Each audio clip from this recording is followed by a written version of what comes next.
The Daemons of Chaos have encroached upon the northern lands of the Empire for the first time. As they march across the Ostlands, they discover towns and villages. They arrive by the Sea of Claws, burning and razing towns and villages as they encounter them. Verborgenbucht, Salkalten, Limschaft, but something unexpected happens in the small hamlet of Bokenhof. Something creaks beneath the cellars. Something verminous crawls out. This way. And two separate Chaos armies find themselves in surprise combat. Here is our battlefield.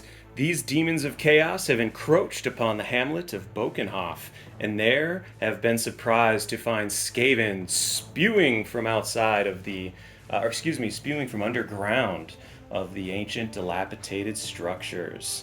Let's take a quick look at our armies, but first I will point out that we did deploy on the diagonal rather than the usual half-board split. This is because we are doing the Drakenwald Forest pitched battle. Feel free to check that out in your rulebook. All right, here a quick rundown through the Skaven army. Full army list is in the description. But first we'll at least get a good idea of the armies. Here are 20 Clanrats, outfit with full command group, shields and spears.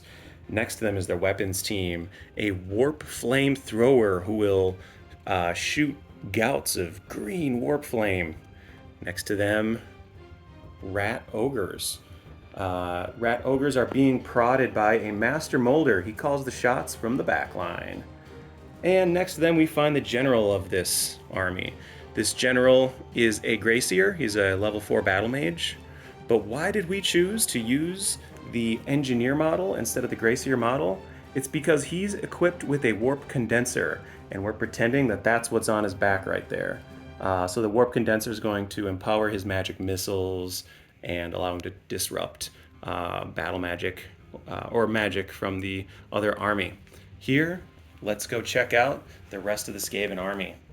This is another 20 Clanrats, but they're accompanied by a Chieftain. And that Chieftain is equipped with a whole lot of gear. Feel free to check out the army list in the description, but I will say that he has the battle standard of superiority. Between that and some weapons and some poison globes, I think he's going to be pretty strong. And over here we have... This is the weapon team for this Clanrats. It's a poisoned wind mortar. They stuff their poisoned wind globes into the cannon and fire them off into the distance. Which brings us to our opposing army. Let's check out the demons. We do have a demon prince. He's able to fly. He also has... he's also a level 1 wizard. He took Daemonology. Over here we have our Bloodcrushers of Khorne. The Bloodcrushers of Khorne do have a standard bearer. Then we have the Daemonettes. The Daemonettes have a standard bearer also, as well as a Herald of Slaanesh right here. So pretty cool. And then off to the right we have the Seekers of Slaanesh. Now there is another unit we haven't talked about from the demons, and that is these guys who are ambushers laying in wait. They will hopefully show up on some random turn. You can imagine the reason they're not here yet is because these demons were marching and weren't marching all together, and were a bit surprised to come across these Skaven. Let's see what happens. The first thing that the Skaven do on turn 1 is that their general, the Seer, level 4 battle mage, moves 4 inches up into the window, garrisoning this tower, so he can potentially breathe havoc onto the battlefield. The Seer then commands his rat ogres to move up forward to intercept any charges from the Slaanesh Seekers. So they go ahead and move. They have a movement of 6.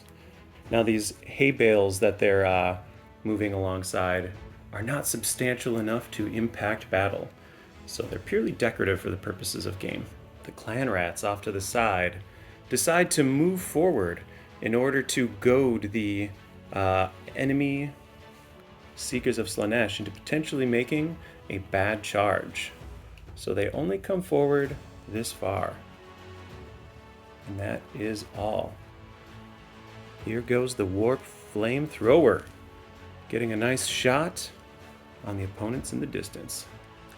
On the other side of Bokenhof, the Chieftain calls out to his Clanrats to hold in place, preferring that the enemy comes to them.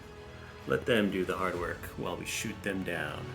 The Warp Flamethrower lets loose his green flames, but loses control as the flames shoot over the heads of their target and scorch the earth behind the Slaanesh Seekers.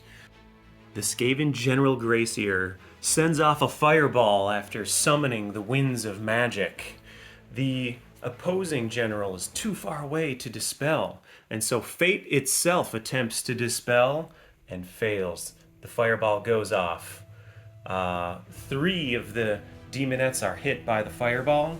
One of them is saved by a magical demonic ward that surrounds her, meaning that 2 wounds are suffered by the Daemonette unit. The battle mage conjures a fireball which quickly grows to become a towering pillar.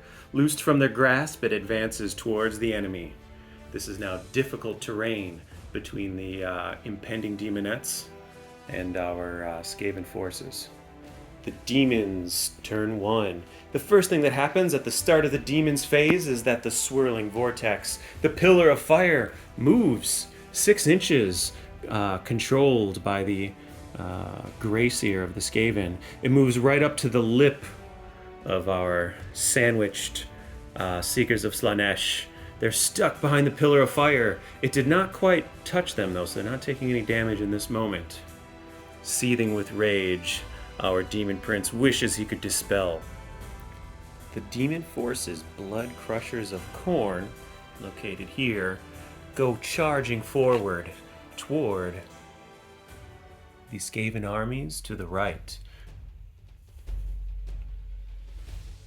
The demon prince of Slaanesh flaps his leathery wings and soars across the battlefield, landing within attacking range to the opponent general, who just might be skittering in his little Skaven boots right now inside that house. The Seekers of Slaanesh fear the pillar directly in front of them and choose not to charge. Also, everything is directly outside their charge radius, which means there's not a great chance of charging successfully. So they move over to get a better vantage point onto the flank of the Skaven, which will force the Skaven to either turn toward them or else take a flank charge. Of course, the forest is also difficult terrain, but at least they've steered clear of all of the potential damage from the pillar of fire, while also setting themselves up for a better charge. Our lovely purple ladies decide to prioritize getting away from the pillar of fire roiling next to them and simply move 9 inches forward. Of course, they're marching 9 inches forward, and then a 1-inch wheel so they can begin to help out whatever happens on that end of the field. We begin turn 2. It is now the Skaven's turn. The first thing that happens is that the roiling pillar of fire moves. But wait, it doesn't move at all because the general of the Skaven army has decided to dispel, or actually just end his spell. So there is no longer a pillar of fire. It seems he plans to perhaps cast it later in the turn. He shouts at his frenzied rat ogres not to attack the demon prince in the distance, but they are frenzied and they must charge. And so they make their charge rolls successfully, and boom, we have our first melee combat of the entire battle. Collide into combat with the big maleficent demon prince. The Warp Flamethrower does a little bit of wheeling and then moves a few inches forward to set himself up for some flame throwing in the distance. Meanwhile, these Clanrats here have no choice but to prepare for the impending charge from the Seekers of Slaanesh around the forest. So they choose to reform. They simply pivot on their center point and prepare for the impending charge. Yeah, hopefully that demon prince over there doesn't plow through those rat ogres and then right into the flanks over here and take everything out. Over here, our cowardly Seer and his warp condenser flee from out of this old ruin and simply choose to go right here where they've got a nice shot on the battlefield with his magic. Over here, these Clanrats, they decide to march. And they're far enough from the battle that they have no fear of marching right now. So they go straight in. They march all the way up to just over 3 inches away from the Bloodcrushers of Khorne. Meanwhile, the Poison Wind Mortars, they stay right where they're at, losing the protection of the Clanrats they were with just a moment ago.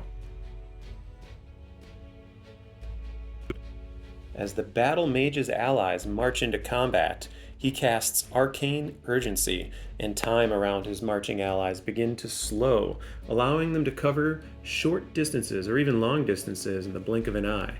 And so they march to within 1 inch. Well, technically not within 1 inch. They march to exactly 1 inch away from the Bloodcrushers of Khorne. Now the Skaven Poison Mortar team sees their opportunity.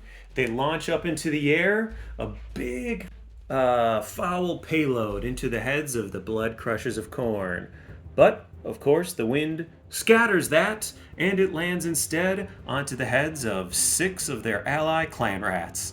Of those 6 that risked being hit, 4 were actually hit, and 3 end up succumbing to the poison. 3 Clanrats have died to their own Poison Wind Mortar.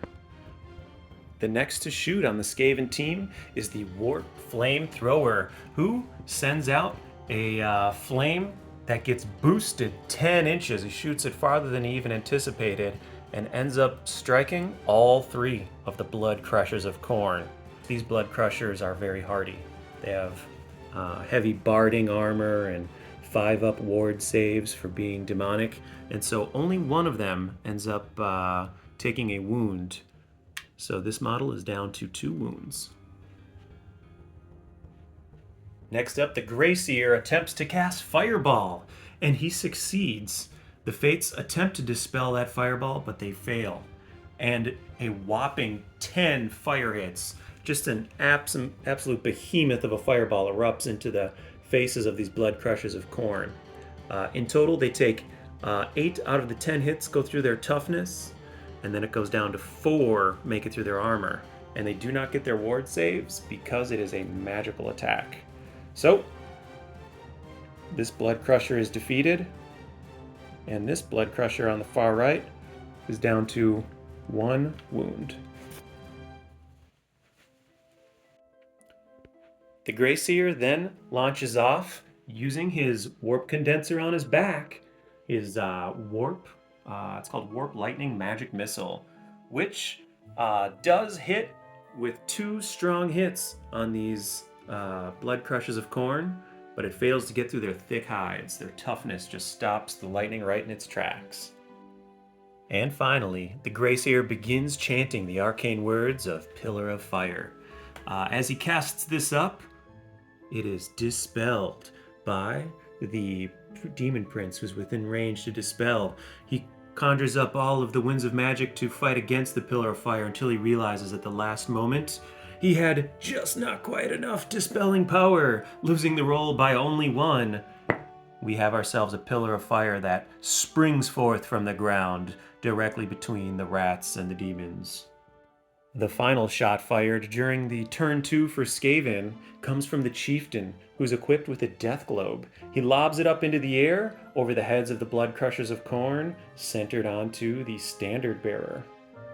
Both of these models take an initiative test and try to jerk their steeds out of the way.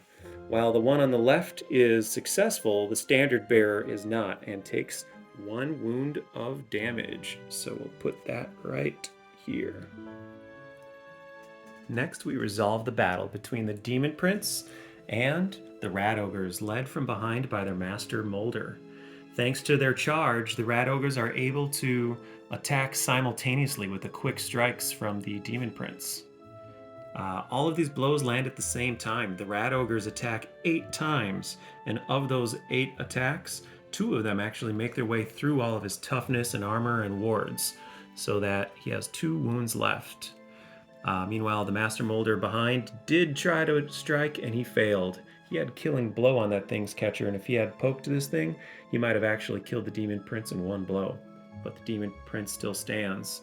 Swinging back, the Demon Prince is able to slay one of the Rat Ogres entirely and cause another wound on the Rat Ogre remaining, so that Rat Ogre has 2 wounds remaining. This means that the Demon Prince, this means that the Skaven have lost this melee, and so they immediately start to break and flee. However, they see the inspiring presence of their battle standard bearer just right here and reconsider, and rather than fleeing wholesale, they decide to just give ground. The Demon Prince decides to restrain. He doesn't want to pursue, but he fails his restraint, and he pursues anyhow, right back into combat. Turn 2 for the Daemons of Chaos. The first thing to figure out is, where are those Flesh Hounds? Are they showing up? No, they're not. They're still trundling through the bowers of Northern Ostland elsewhere. So, the demons are left to their own devices, but first they have to deal with this Pillar of Fire, which just moved from this side of the Demon Prince to that side of the Demon Prince. No thanks to that Grey Seer over yonder who's controlling that. And how much damage does it do? Well, it hits him 6 times with fire, all of it with armor penetration 2, and so his armor can't save him, and his wards technically can save him because he has special wards that are stronger than the normal demon wards, but he fails those rolls. This man has taken 2 wounds, and he is off the field. That is a dead general. With the Demon Prince off the battlefield, and one less monstrous nightmare at their disposal, the demons enter into charges. The first thing that happens is a successful Swift Stride charge from these Seekers of Slaanesh. There we go. Unfortunately, they did choose to charge through the difficult terrain of this forest, so they had to make some special saves to try to stay alive. And unfortunately, one of them died. Over here, we see that the Daemonettes attempt a big long-range charge across difficult terrain. They decided to just forge ahead through the Pillar of Fire, and they failed. Luckily, they failed so badly that they don't even make it up to the Pillar of Fire to take any damage. And over here, the Bloodcrushers of Khorne, of course, they have a very easy time. Clicking right into place.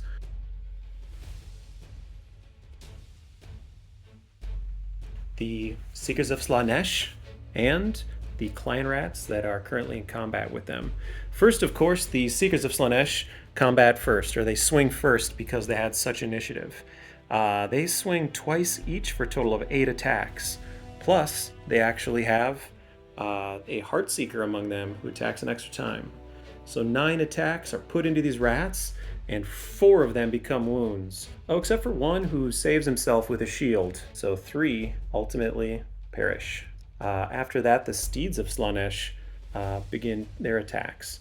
They have poisonous hooves, which push through extra strong and are especially effective at getting through the toughness of the rats. Yet somehow they get incredibly unlucky and fail to push through the basic toughness of these little rats. Unlucky for the Steeds. So the rats swing back with 7 attacks. Out of those 7 attacks, actually it becomes 8 attacks because they have a Clawleader, I guess that's this guy right here, who attacks twice. Out of those 8 attacks, they swing back and they do kill 2 of these Seekers of Slaanesh. The Seekers of Slaanesh fail combat and are succumbed to their demonic instability. So they begin to grapple with their pull back into their demonic aether. They do pass their demonic instability, however they give ground 2 inches. When they give ground 2 inches, the rats determine to pursue. But when they pursue, some of their models enter the woods, and they have to take dangerous terrain tests. The line for the dangerous terrain goes right from about here under this rat, over to this tree, and then over to this tree and back. We just do it by their bases right there. So that's all difficult. And a couple, actually I think it's about 3 rats we figured out are taking difficult terrain, and one of them actually dies as he pushes through the dangerous bramble. Meanwhile, the combat between the Bloodcrushers of Khorne and the Chieftain's Clanrat horde. So the first to attack is definitely these Bloodletters who have the highest initiative, especially with their little charge bonus. They first put in, between the two of them, only 2 attacks. One of them swings at the Chieftain and misses, and the other one puts in some attacks into the Clanrats and kills one on the back.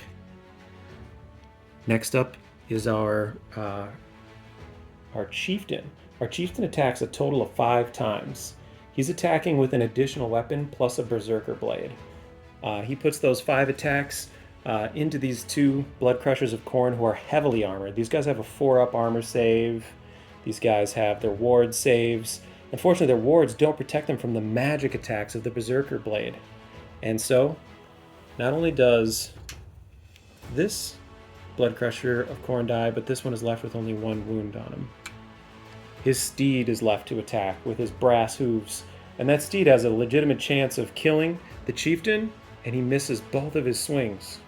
That leaves the Clanrats finally in initiative order to attack, and those Clanrats, they attack 10 times. Only one of them gets through all of the armor and wards of this heavily armored Bloodcrusher of Khorne on his juggernaut, but that 1 wound is all that's needed to finish him off.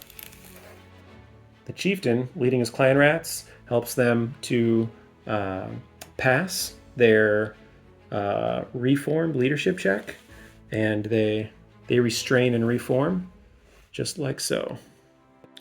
Turn 3 of the Skaven. The first thing that happens is our merciless Greyseer back here sees an opportunity to kick an opponent while they're down and moves the Flame Pillar at the start of turn, which does move to the backside of the Daemonettes, and it inflicts a total of 10 flaming hits, 4 of which go through their toughness. These ladies don't have any armor. They're not allowed to use their demonic ward against a magic attack, and so they take all 4 wounds. It is now time for declaring charges. The Rat Ogre and his Packmaster, they did charge as well successfully and maximized contact. After that, Squeaky, the little genius, decides to maximize victory points and claims the tower for himself. Kablamo. And I think the writing's on the wall here, right, boys? So what actually happens here is the Rat Ogre and the Chieftain have the highest initiative. They have enough initiative, actually, to enough attacks between them in initiative to kill all of the unit of Daemonettes except for the Herald, who's eventually finished off by the Clanrats. Boom, just like that, the only demons left on the field are the 2 Seekers of Slaanesh over there, at which point the demon army conceded. Man, if you learn anything, it's don't use ambushers in low point games. These guys never showed up or made an impact. Okay, wow, I've never seen the Skaven just disassemble their opponents in 2 turns like that. If I'm being honest, it's usually something more like blow yourself up and run for the hills. I mean, that's pretty much what I've seen from the Skaven every time. So it's nice to see them take down the Demon Prince and then use magic to stop the charge from the Bloodcrushers. Really cool stuff. Oh, and by the way, yeah, I'm the face behind the camera. If you're interested in letting me know something you want to see, please drop that in the comments. Maybe it's an army you want to see, or like a pitched battle, or a narrative or something. Or even if there's another game you want me to try, let me know that. I'm interested in following some of the ideas from the community. And yeah, so thanks a lot for watching, and I'll see you next time.